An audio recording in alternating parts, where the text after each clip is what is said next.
Hey guys, if you're enjoying this podcast, then I know you'll enjoy the Girl Dad Discussion podcast.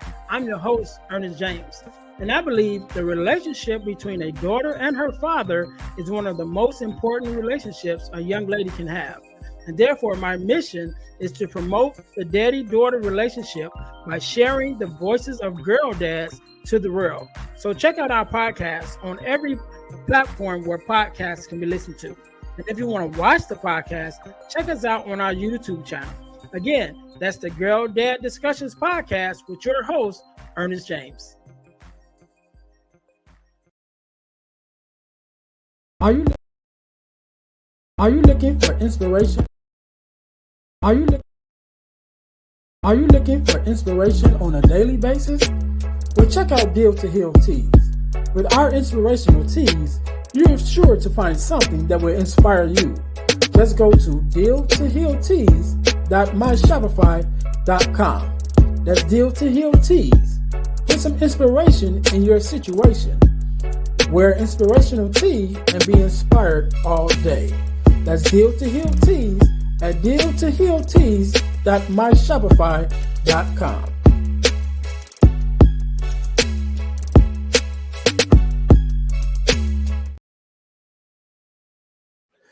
Hey guys, this is Ernest James, host of the Deal to Heal with E. James podcast, and I got a question to ask you. Could you buy me a cheeseburger? Better yet, could you buy me a value meal? Yes? Well, guess what? I don't need a value meal. However, for the cost of a value meal, you can support this podcast to keep us on the air. Just go to Patreon/Deal to Heal podcast and choose any one of the 3 tiers that's available. And if you just want to make a one-time donation, go to Cash App and make a donation to $EJames, the number 418. Make a one-time donation to the Cash App, or again, go to Patreon to support this podcast and keep us on the air. Thanks in advance. Be blessed.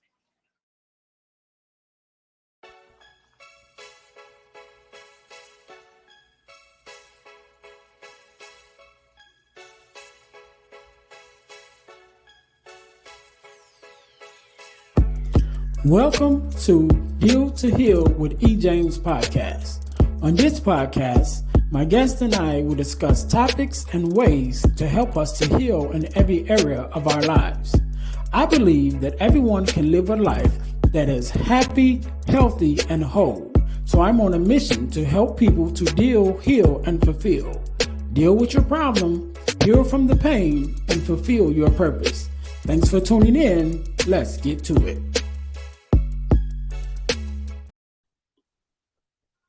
Welcome to the Deal to Heal with E. James podcast. I am your host, Ernest James, and I believe that everyone should and could live a life that is whole, healed, and healthy. And therefore, I'm on a mission to help people to deal, to heal, and to fulfill, to deal with your problems, to heal from the pain, and to fulfill your purpose. Thank you guys once again for tuning in to the Deal to Heal with E. James podcast. If you haven't already, make sure that you listen, like, subscribe, and share to our podcast on all of your social media platforms, our YouTube channel, as well as our podcast listening platforms. Also, make sure you guys check out our partner podcast, which is the Girl Dad Discussions podcast with E. James, myself as your host. Again, we are on YouTube as well as all of your social media listening platforms.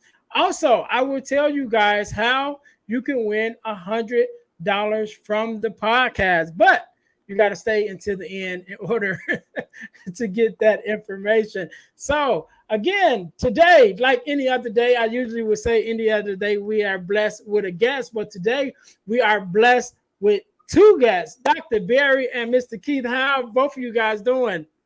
Very good, thank you. We're well and happy to be with you. Good. First of all, let me say thank you guys for being here, because you could have been doing anything else with anybody else, but you guys are here with me and my listeners. So I definitely appreciate you guys being here. So do me a favor, both of you guys, introduce yourselves to my audience and tell us who you are and what it is that you do. Sure. What I do now is easy to describe. I'm retired. But I retired about 8 years ago, and I was a psychiatrist in an inner city area. The hospital I was director at was St. Joseph's in Yonkers, and I was very involved in both direct patient care, as we're going to talk about tonight, and also with broader issues of policy related to people with serious mental illness, as president of the New York State Psychiatric Association and as the chairman of the New York State Mental Health Council. Keith All can right. introduce it. All right. Thank you, Dr. Berry. Keith? Yeah, hello, I'm Keith Kniff, and I worked with Barry for many years. I was his patient for a number of years, and it was, to say the least, a unpredictable ride that thankfully ended well, luckily, because I think in the type of illness that I was dealing with, I have to say you need a little bit of luck to totally heal from it. It's not something that's easy to kind of take a linear look at and then it goes the way you want it to go. Because I think, Ernest, as you know, in terms of the healing process, it doesn't happen in a clear way all the time. Right. And I think that happened with me. And it was no, I mean, it was the relationship that I had with Barry in that clinical context was one of the most important relationships I've had in my life, because it kind of was the foundation that both helped added stability for me, but also provided a foundation for me to kind of grow. And so now I'm a social worker. I work at a VA hospital in Montrose, New York. I'm the chief of social work there. I'm also an adjunct professor at Fordham University in the Graduate School of Social Service. So as I was saying before, when we were talking earlier, I think if Barry and myself had seen that this would be the end, that this would be the results, we would have really been very happy. So it makes me very happy that I've been able to get to this point. And, as Barry was saying, I'm still in treatment. The treatment is not as intensive. I don't see providers very frequently, but I still have periods of time where my mood is a little bit unsteady or depressed. But I've gotten to the point where I'm able to kind of work with it in a way, and help myself, move through things. One of the things I would just interject before we get into the details of our long, long, long relation is how courageous I think Keith is in coming forward and talking about these things publicly. I don't know of another duo of doctor and patient uh, with this kind of background of serious illness who have collaborated on an article and are speaking together where we can to tell our story. Yeah, and that's one of the things that interests me as we when we met was the dynamic of you guys' story, like beginning and end, And so you said, Keith, you mentioned that had you guys knew that this would be, the outcome, it would made I guess the beginning even more exciting, So Yeah. just as much as you're willing to share, just tell us a little bit about how this journey even started, with you guys even meeting in the first place. What I'll say is that I retired on my 70th birthday 8 years ago, and it ended a very nice career. And it gave me a chance to write a book about what I had done professionally and why I had gone into psychiatry, my grandmother's mental illness, and so on. And I had no contact with any of my patients after I retired. And then one day, I was driving along. My wife was driving the car. We're going to Boston. I happened to look at my Amazon website, and there was the nicest review from my former patient, Keith.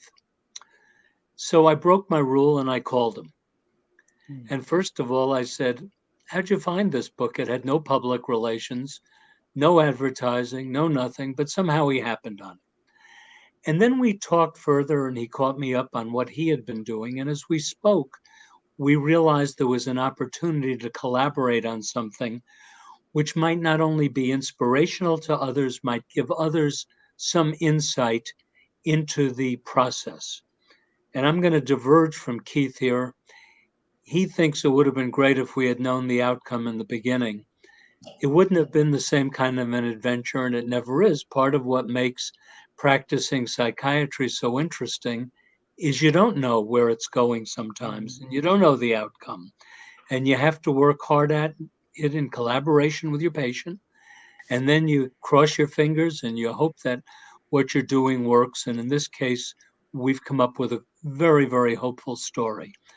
And maybe it's a good point for Keith to talk a little bit about how he came to be referred to me by his primary care doctor during the spring of his freshman year of college at Fordham.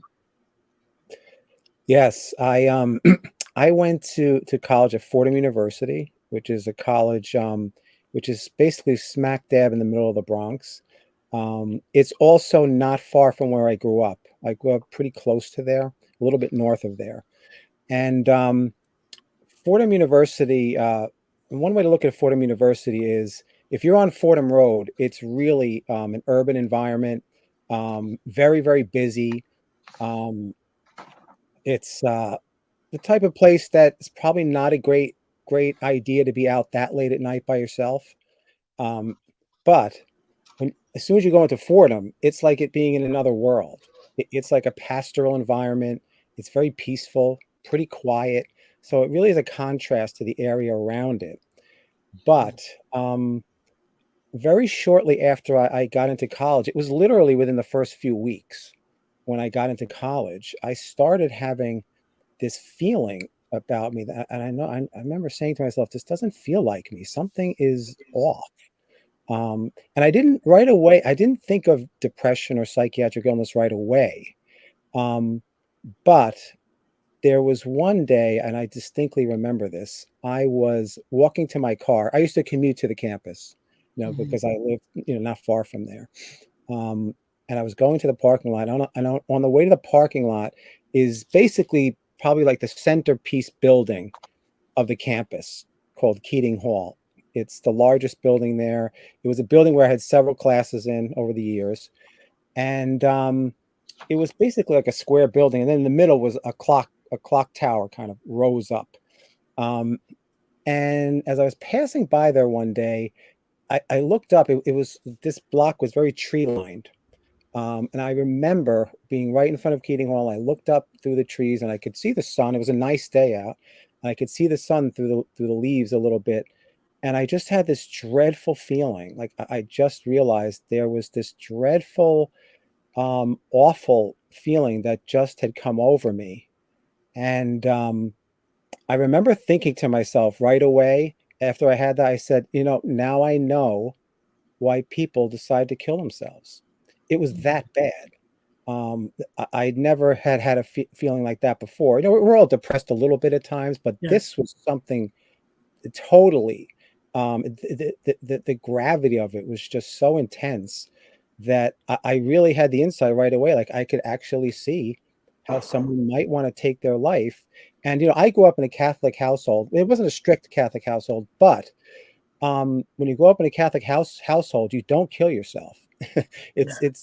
Catholics actually have a low rate of suicidality, which you might know. So, and then I had another thought right after that, and it was that I had this strange intuition, and unfortunately, it turned out to be true. I said, "This feels like it's going to be with me for a long time." Something about it felt like it wasn't going to go away very soon, and that kind of added to the hopelessness because there was this feeling that I had that I've never had before, and now I was thinking, this feels like I'm not going to be able to get rid of this.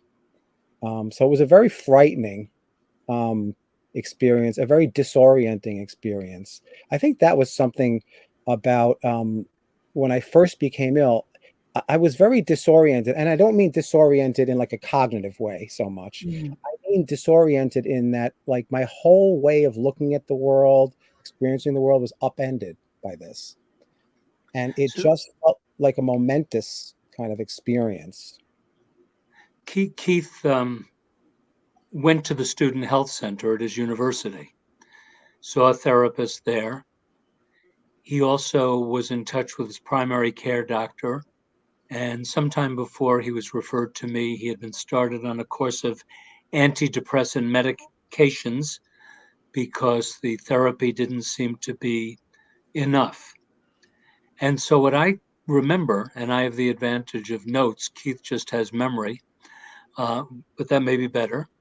I remember a very nice, very attractive young man coming into my office, very articulate. He was describing a sense of indecisiveness, emptiness, disenchantment. And what was interesting is, as a psychiatrist, when you evaluate people for depression, you also ask not only about the feelings they know they're having, but about kind of everyday things. And Keith at that point was having trouble sleeping. And although he doesn't remember it, he had reported about a 25-pound weight loss. So, from my perspective, I thought, here's a young man, not unusual in adolescence, dealing with starting college, feeling depressed, hoping for a girlfriend. It didn't sound terribly unusual. And I continued to, with the course of antidepressants that his doctor had started, I adjusted the dose. And then over time, things became challenging because nothing seemed to really be taking hold. We went through a series of medication changes over the next year. We talked about issues in Keith's life. He couldn't tolerate the medicines, they weren't effective. And at some point, there was a sense that the usual approaches that a psychiatrist would take just weren't being effective. And as Keith had put it when he came in, he was hoping for a quick fix. He hoped the medication would work. He was glad I was willing to continue trials of medication. And I think we shared a sense of disappointment that things weren't effective, despite our continuing trials of different alternatives. At that point, and I think Keith can describe it better than I, he was drinking some. He was beginning to be obsessive in his thinking. Um, Things were beginning to spiral downhill. And perhaps he could share a bit about that period. Yeah, I think what was really frustrating to me was when Barry would prescribe a medication or a combination of medications, and after about like a 6-week trial, it was disappointing that it didn't work.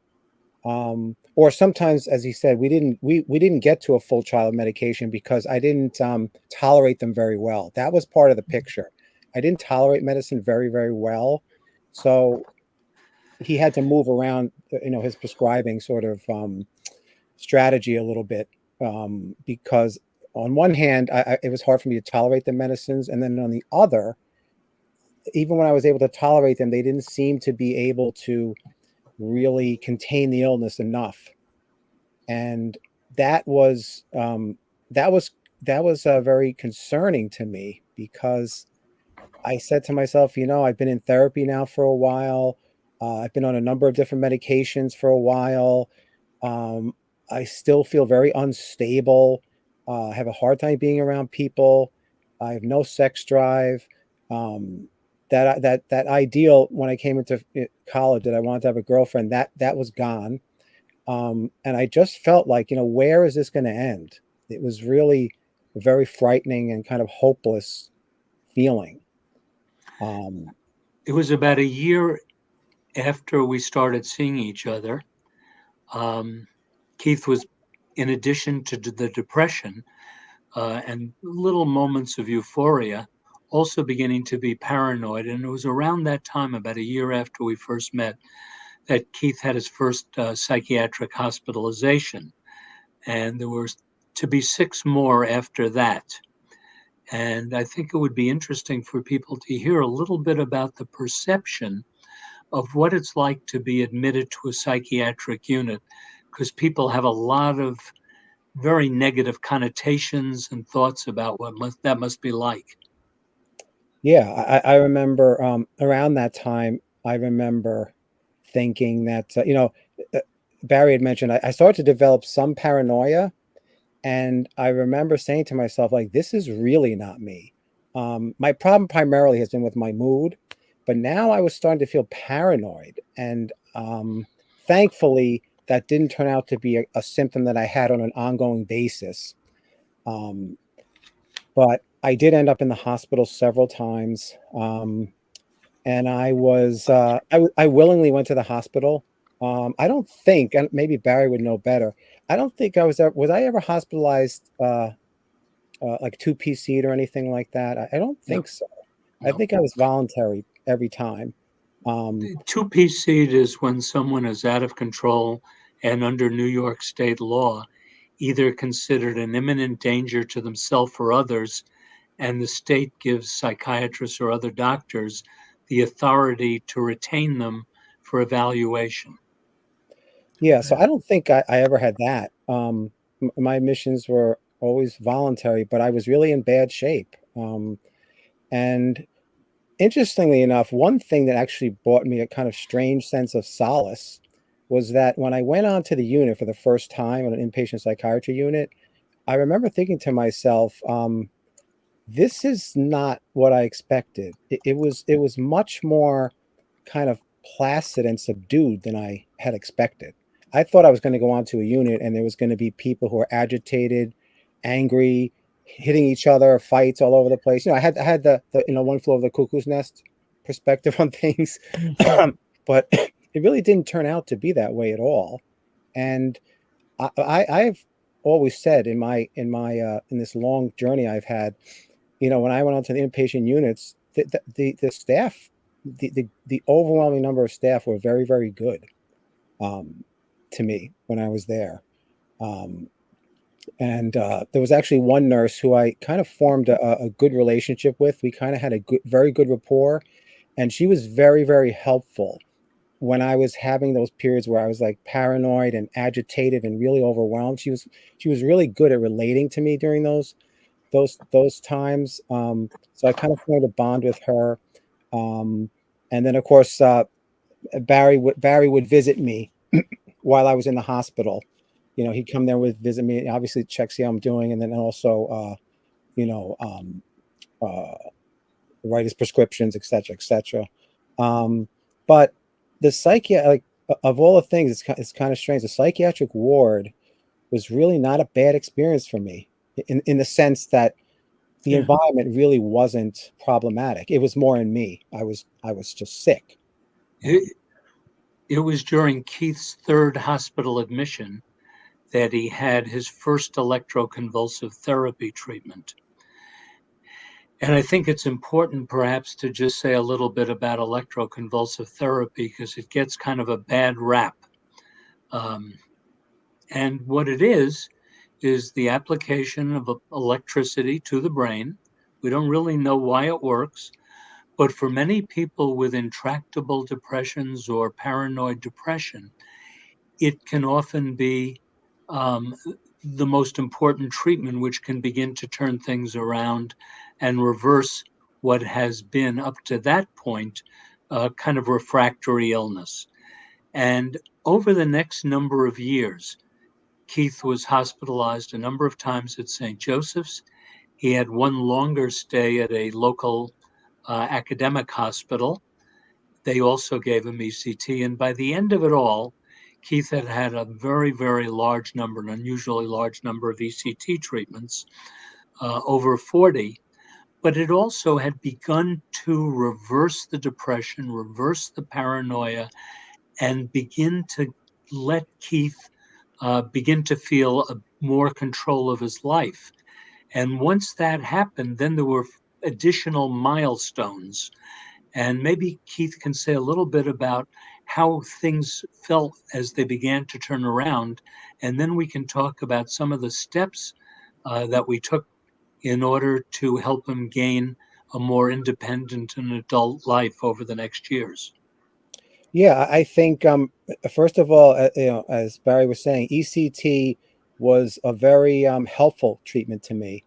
I thought the thing that it did, it didn't necessarily make everything better, but the one thing that it did that I distinctly remember was that for the first time in like several years, I had just a little peek that this might be able to get better.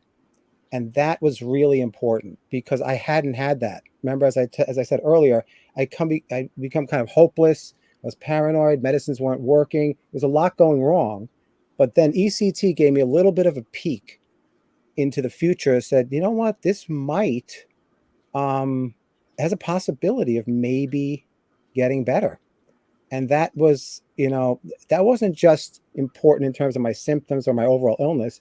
It was important, I think, psychologically as well, because I hadn't had a sense that this was something that was going to get better. It was always like, I don't know what the end of this is going to be, but I don't know what's going to happen. But with ECT, it just gave me a little bit, just enough of a peak of hope. And as Barry said, who knows what it did to my brain, but it did something, and it kind of sensitized me a little bit more to the where it kind of brought my mood was always very, whether it was depressed or whether it was swinging, it was always kind of very rigid, like it was in like its own sort of pattern. And one of the things that ECT did, I think it broke me out of the pattern enough to give me a glimpse of hope that this might get better. And then after that, as Barry, Barry decided to continue. Most of my ECT treatments happened in a hospital, but then after that, we started to do ECT treatments on an outpatient basis. Okay. One thing I have to say, in the article that we wrote together was entitled, "Here Comes Jimi Hendrix." Yeah. And the reason it was titled that is as Keith began to be a little better, and I began to realize he had a pretty good sense of humor, before he would get the anesthesia in the operating room prior to the ECT, he'd kind of smile and say, "Here comes Jimi Hendrix." And so it wasn't an entirely unpleasant experience for him. But what was critical was, and I think we'll develop it this way, as Keith began to have his course begin to turn around just a bit, he was referred to a day treatment program. So he'd go there 5 days a week, later on less frequently during the week. A big step, and I think people may find this hard to appreciate, he had always shared a room with his brother, who was just a year younger. And at some point after he was beginning to do better, he was able to move to his own room across the hall in his family's home. And that wouldn't seem like a big deal to most of us, but it was a big deal to Keith and a big sign of movement, which led then to other progress where he moved into supportive housing, then into his own apartment with others, and then into his own. And maybe he can give us some sense of what that progression was like for him as he gained independence and became a more self-sustaining adult. Yeah, I think when I left when I left the bedroom and moved into the other one, which was no more than probably 20 feet away. I don't actually remember thinking, well, this is a big move for me. This is going to be, a big thing. It's going to be healing for me. I don't remember thinking that consciously, but I think looking back on it, I was probably doing it a little bit out of my awareness. And that was my start in many ways to being kind of independent and kind of moving towards healing in a way that was really going to be sustaining. It was right around that time where things start. And when I look, if I could pick one thing I did that kind of really helped me turn the corner, it would probably be that I went into my own room. Because then after that, I was in my own room for a little while. And as Barry said, I moved out to an apartment where I lived with a few other guys. I eventually got a job. Then I moved to my own apartment. And so it had a ripple effect in a way that I I don't even remember consciously thinking, but it probably had something to do with me. Like that was kind of my way of just getting started. Um, I think it's a good point to also say when you're dealing with a patient or the patient's dealing with their therapist, family is always in the room, even though they're not really there, they're haunting it. And Keith's dad was a pretty heavy drinker. And before one of his early hospitalizations, Keith had been on a tear himself. And one time had actually thrown a chair in my office. It was the only time I ever saw in my notes that he did anything violent. But Keith, to his enormous credit, uh, realized the potential downside for alcohol for him, and he stopped drinking.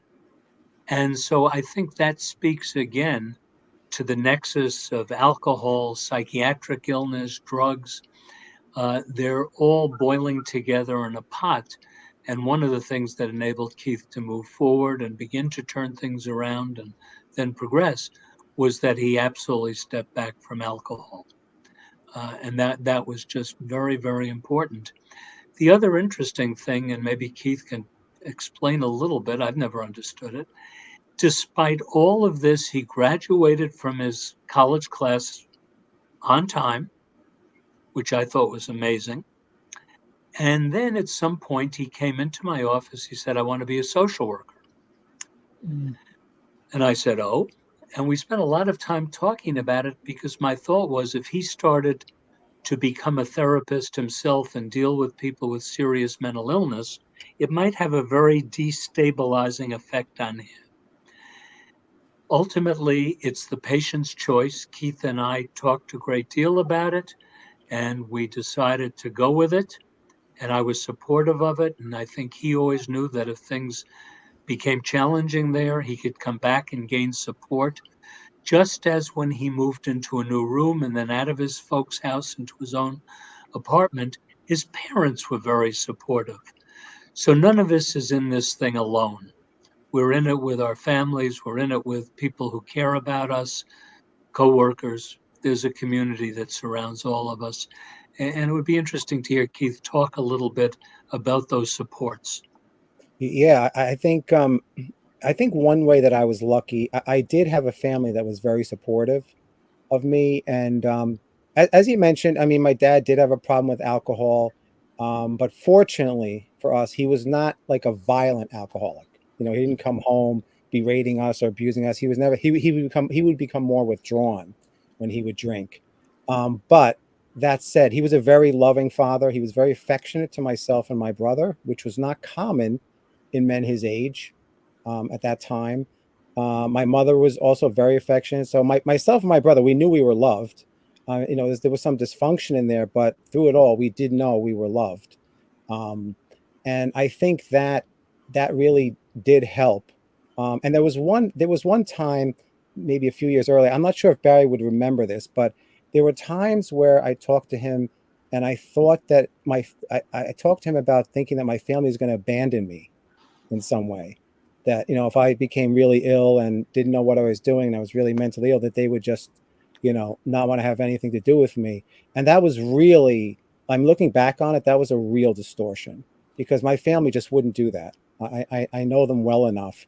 They might have trouble with it. They were very stressed out with it, which is understandable. um, but they're not the type of people that would just flat out abandon me. In So that fact, in fact, Keith's father was my partner in fighting with the mental health system. I think anyone who's tried to deal with hospitals, clinics, mental health centers know that it can be a fight. Keith's dad had good health insurance because he was an executive with a large corporation.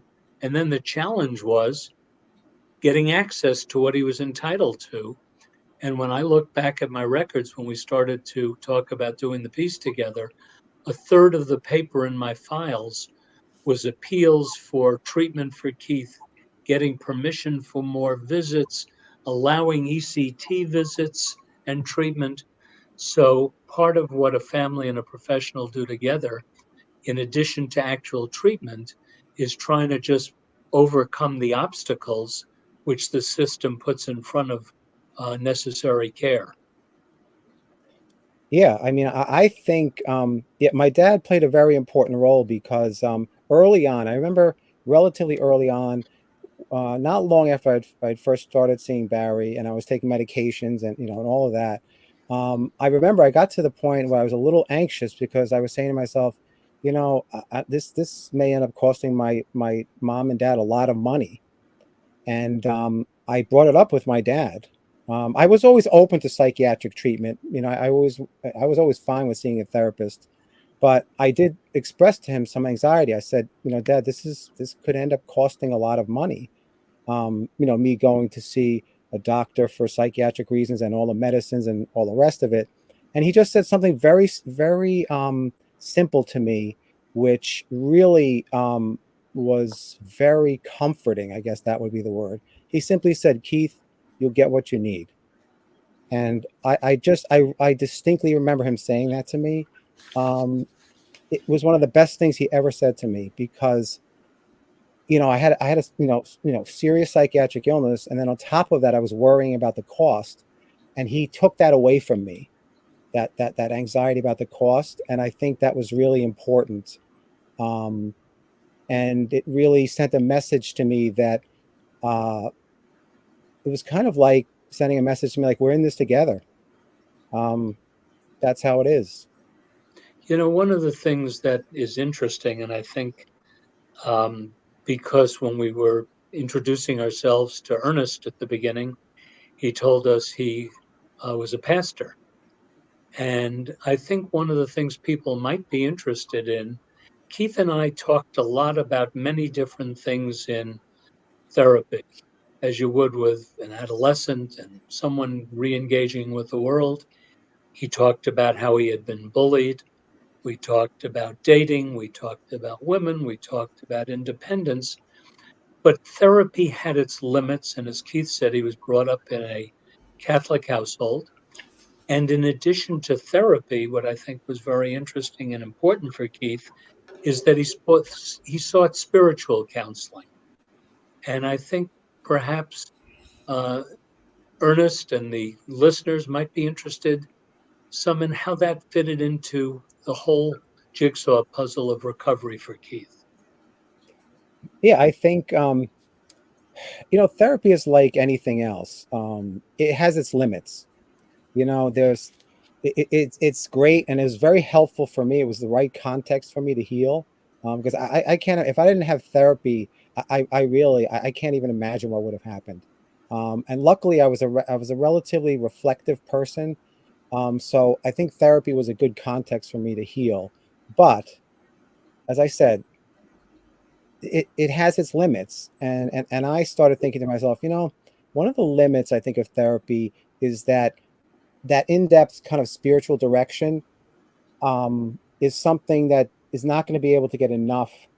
It's going to get short shrift in a way, because therapy, regardless of what it is, it's very kind of emotionally and behaviorally oriented. It's not that oriented towards spirituality. So what I decided was, and it's ironic that by this time I had done really, really well. And it was interesting. By the time I had really done a lot of healing, was doing really well, that was the time where I recognized the limits of therapy, after it had helped me so much. So then I pursued spiritual direction with uh, one person I had was a an elderly nun. She was about 75, 80 years old. Um, I saw her for a few years, and I really appreciated her feedback. And she was very understanding about the psychiatric end too. Like she was really supportive of the fact that um, I had the psychiatric end that I was taken care of, and she also was understanding that I was also feeling that maybe the psychiatric end had its limits. So now I was coming to her for help with something that was not necessarily within the realm of therapy. But the good thing I think with that Barry did was he did, when I brought up the subject, he did try and talk it through with me. You know what I mean? He didn't say, that's not something we talk about here. go see a spiritual director. Some therapists actually do that. So he kind of, I think he was doing his best with that. And I think that, we're of different religious backgrounds. He's Jewish. And he just I hope he's had a happy new year. He just had a new year. And then of course I'm Catholic, as I said. And on the surface, it might seem like, well, Keith probably went to spiritual direction because we were different religious backgrounds. But I don't think it was that. I think it was more me realizing the limits of therapy itself. And then thinking to myself, you know what, maybe spiritual direction is something that that's going to help me take into account a part of my life that therapy might touch upon, but it might not be able to go as in depth about. So I think that turned out to be a good move. Unfortunately, my first spiritual director, she passed away, maybe about 3 or 4 years after I've seen her. I went to her ceremony and everything, so that was good. And then I also saw another spiritual. Just to interject for a second, one of the things Keith achieved during this whole time is he lost his dad. He lost a spiritual director, as he mentioned. I believe you were on a trip to Hawaii for spiritual purposes when another spiritual director passed away. And one of the things he had achieved was being able to handle loss. He could feel loss. He could feel sadness. He could feel emptiness, but not be totally thrown by it. And that was really a marker of what we had worked on and achieved together for him. Yeah, I think that was it. I think that's right. I think the way that I sort of cope with those things was a marker for how much I had gotten better. Yeah, I really enjoy this conversation, and it's hit on a lot of different things. And I just want to touch on a couple of them myself, because some of the things that I did connect with. One of the things when we were just talking about the spiritual support, as well as the therapeutic support, that's one of the things that I'm very supportive of myself. I tell people, even the Bible says first natural, then spiritual. And I say it's not one or the other, it's both. And they work hand in hand together. Because everything is not a spiritual. Everything is not a spiritual battle. And there are some things you can't pray away. You know what I mean? Some things you got to go to therapy for. You got to get the support that you need. And even myself going through my own depression that I had to deal with, and suicidal ideation and all of that, one of the things that helped me get out of that space was going to bereavement support, and that definitely helped me a whole lot, to the point that I became a volunteer. And I stayed even after my time was over, but I stayed there, to help with the run the program, as other people came in. And I think that, that's very important that we even mentioned that those two things go hand in hand, And also one of the other things that you talked about earlier was about how you had your own preconceived ideas of what the unit was going to look like when you went to get treatment. You was expecting one thing, but then it was something else. And I think that's another thing that we have to come to terms with a lot of things that we deal with, is our preconceived notions. One of the things I talk about now, actually, I got a talk coming up to speak on it. I talk about suicidal ideations.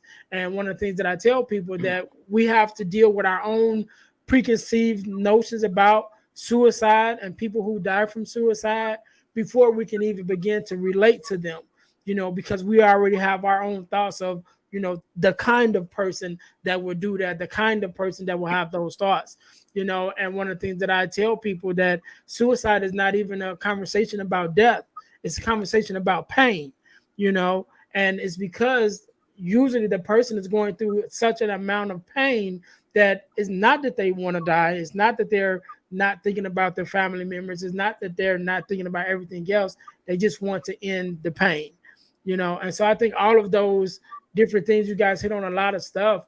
And I'm very glad that you did. I want you guys both to have the last say, as we come to a close, to kind of give your last thoughts and leave the listeners with something, I don't know, inspirational or just informative. Have you guys feel free to do, and then definitely leave your social media handles or things like that, that you know my listeners can follow you guys. So I'll give you guys a couple of seconds to kind of think about that real quick. To my listeners, first of all, thank you guys for tuning in and still being here with us. Make sure you guys are definitely following us and checking out our websites, the dealhealfulfill.org. That's dealhealfulfill.org, which is our main website. And also go to our ebooks by E. James website so you can get the ebooks, check out the ebooks that I've written even there. Also, one of the things that I've been blessed to be a part of is a organization called the Forgiveness Mission. And what we do is have free virtual workshops every quarter of the year.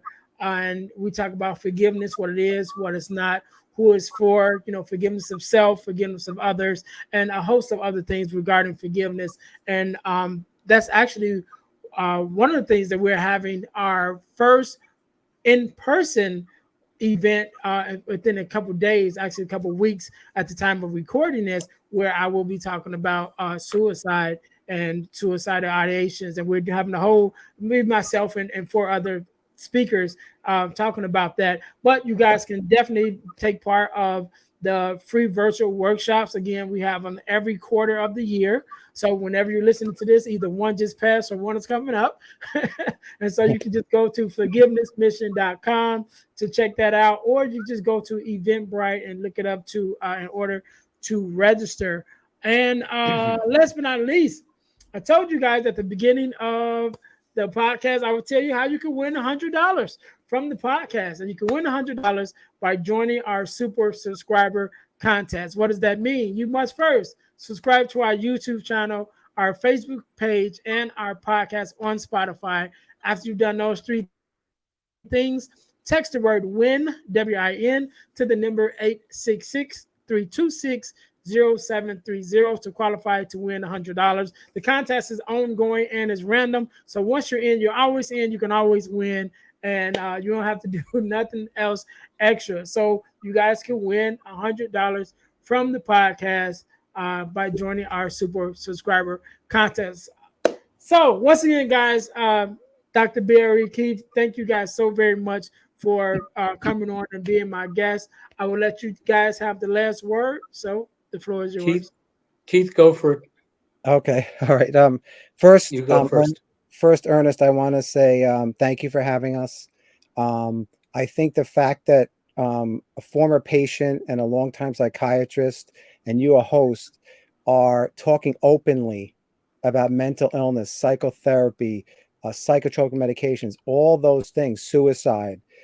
Yeah. I think we all know these were things that even just a few decades ago, people weren't doing things like this, talking openly to an audience about these type of things. And I think that, I want to thank you for this type of forum, because we know that there was a time when the mentally ill were not given a forum at all. And we're just kind of put in hospitals. And so I really appreciate that you gave us the opportunity to talk about these things. And I just want to say that I think that Barry gave me a chance. He basically said, we can't predict the future with Keith. I'm going to stick in there with him, and then we'll see what happens. And I think you can see what happened was very good in the end. So I'm very thankful to him. I'm thankful to the ECT. I'm thankful for psychiatric treatment in general. It's as you said before, sometimes you have to combine it with spiritual direction. You can't just pray things away. Sometimes you need help that's a little bit different than that to really help you reach your potential. So thanks for having me. I really appreciate it. I also echo appreciation to you, Ernest, for giving us the forum and letting us tell our story together on your show to your listeners. The points I think we both want to make is people aren't throwaway people. You got to give everyone the best shot. The system doesn't make it easy, but you've got to hang in there and just keep trying, because you don't know how it's going to turn out. And each of us has the right to reach the best potential we can. And none of us knows in the beginning of a process of recovery how long it's going to go and how well it's going to go. Whether someone's recovering from a stroke and learning to walk again, and a year later they might be walking a mile instead of 10 yards. In the same way with psychiatric illness, we don't know how far it'll go, how far people can go in achieving a fulfilling life with family and work.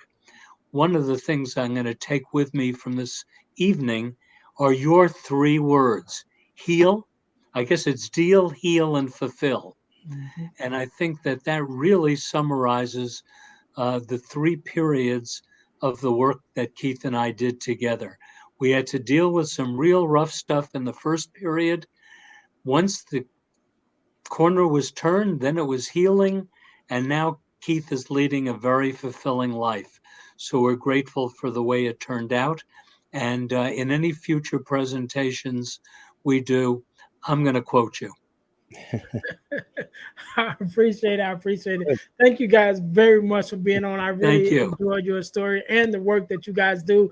To my listeners, make sure you guys check out the show notes. There are going to be some links there to the work that they've done together that I think is very interesting, that you guys, if you definitely enjoyed the conversation, you would definitely enjoy reading the work that they have done together. Again, thank you guys so very much. We can't end it no better than that. To my listeners, thank you guys for tuning in one more time to the Deal to Heal with E. James podcast, where our mission is to help people to deal, heal, and fulfill, to deal with their problems, to heal from the pain, and to fulfill their purpose. Until next time, you guys be blessed. Okay. Hey guys, I know you're enjoying the podcast. However, don't forget to join our text line at 866-326-0730. That's 866-326-0730 in order to receive text messages with new events and things that is going on and new episodes as they release. All right, see you in a minute.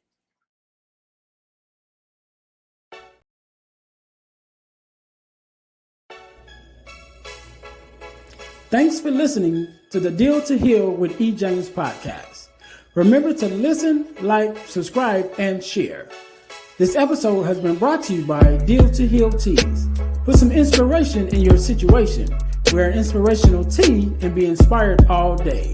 Let's go to dealtohealteas.myshopify.com. Remember, our mission is to help you to deal, heal, and fulfill. Deal with your problem, heal from the pain, and fulfill your purpose. Thanks for listening.